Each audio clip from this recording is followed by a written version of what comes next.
when I got ready, when the divorce came, I put a substantial amount of money into the home where we were living because I knew that I knew I was leaving.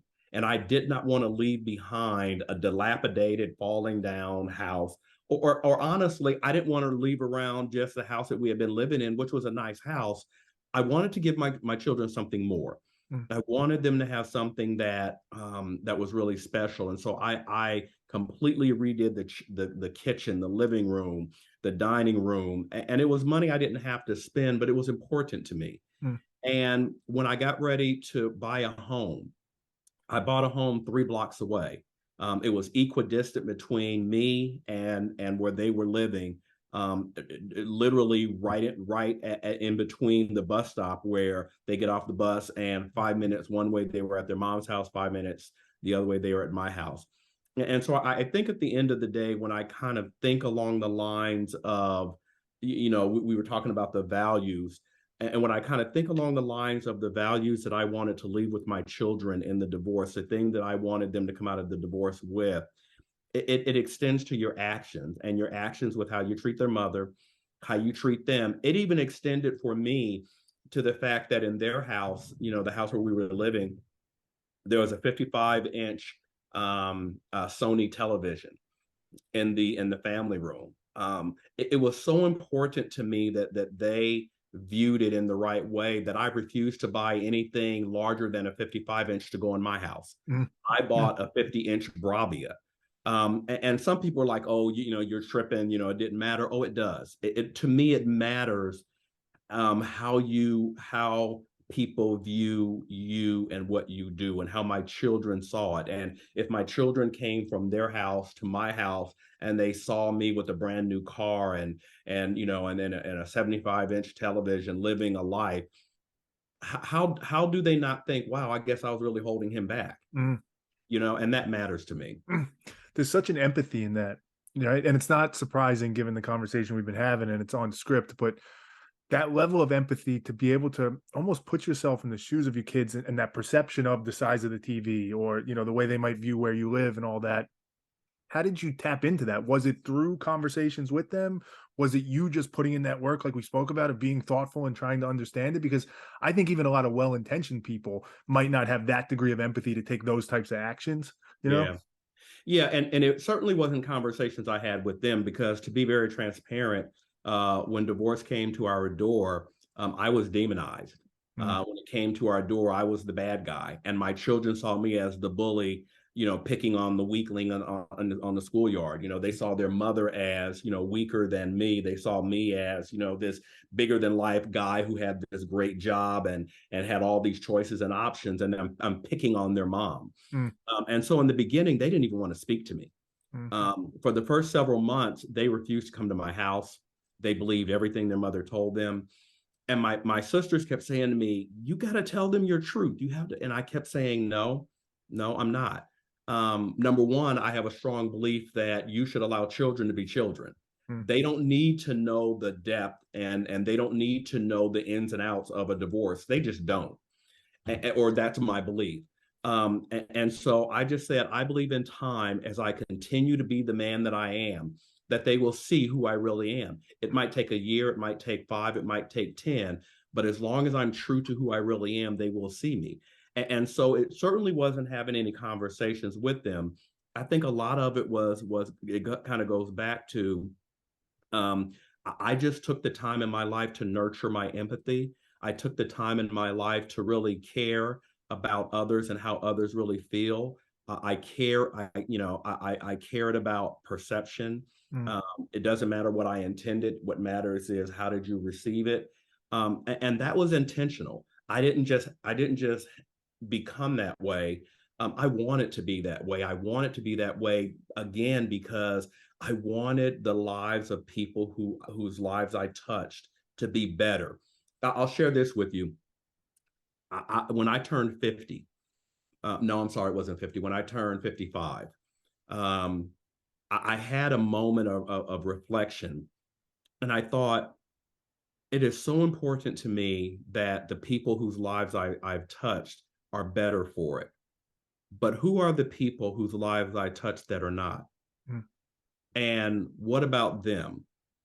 And it became so important to me until I knew I knew that there were at least two to three people, and certainly there had been more, but I have tried in my lifetime to be very intentional about how I deal with people, how I treat people, I should say.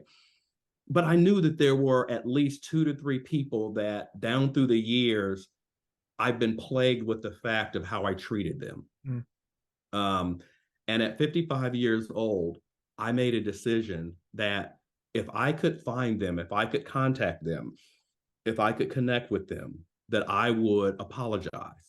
mm, And I'm talking about people that, 30 years ago, people in college, a young lady that I dated in college and I just really did her wrong.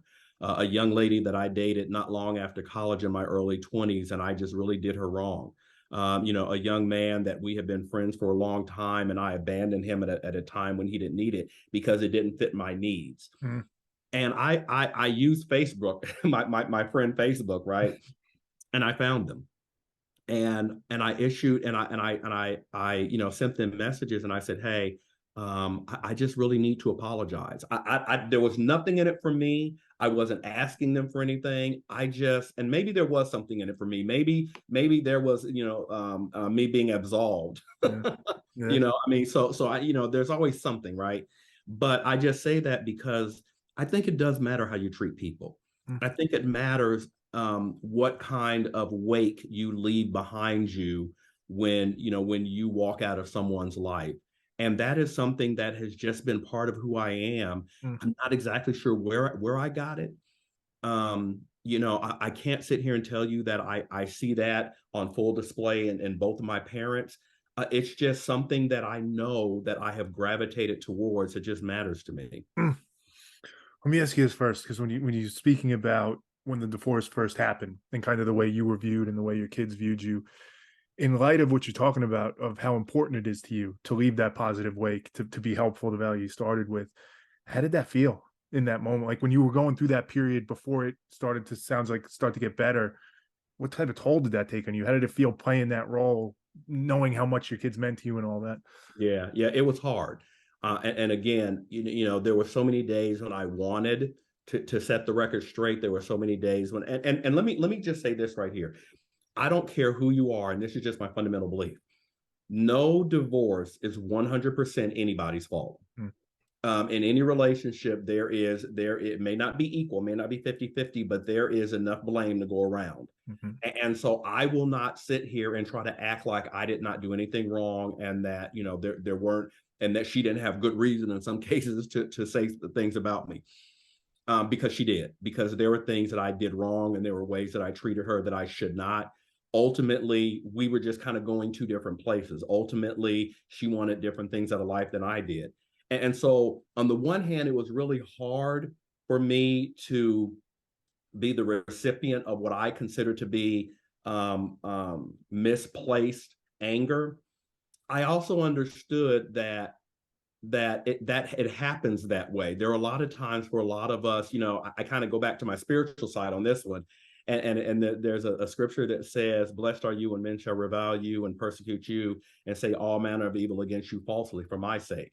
And I tell people all the time that happens for a lot of us, but a lot of times it's not false and it's not for his sake. mm, mm, and so for me, it tore me apart on the inside. It ripped me apart on the inside. And some of it, I blame myself because there were things that I did, and others of it, I just refuse to blame anyone. I just believe that if I stay true to who I am, that my children would eventually see me.